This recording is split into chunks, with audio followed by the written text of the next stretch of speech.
nandito tayo sa event ng Staberia na ginanap sa Coffee Rush, mga papsi at mamsi ko.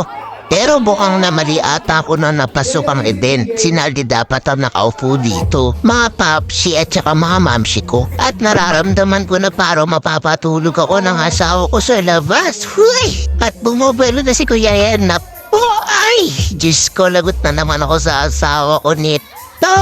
At ginigilihan na ako ni Kuya. Diyos ko! Ay!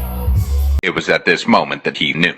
He f***ed up. Pero may nakita ko may mali. Ako, nakita.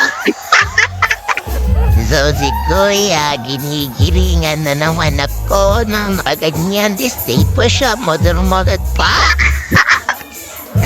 Dinaig pa ako, mukha ako kinikilig, pero kinikilabutan mo ako. Huy, joke lang po. At least nag-effort si Kuya, o, di ba? A few moments later.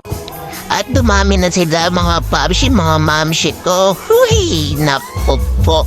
Talagang mapapatulog ka pa ng asawa ko sa labas. Lagot na naman ako nito. At yung magbibideo ngayon, siya po talaga yung kilig na kahilig dyan. At feeling ko nagsisisi si Naldi na siya hindi umupo dito. Dapat kasi siya talaga. O diba? O sese na mga Staberia, no? Ginigihan ako marita na ako yata ng pinasok. So, ayun. Mainis kayo kasi puno ng gwapa ang mga baby sa Staberian. Huy! Sinasayawan pa nila ako. Kung tayo nasa palagayan po, anong masasabi nyo? Huy! Ako ba ito si Kuya Kids Naldi? So, ayun lang.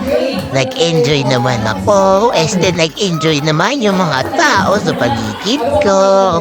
Mainggit kayo. Bye!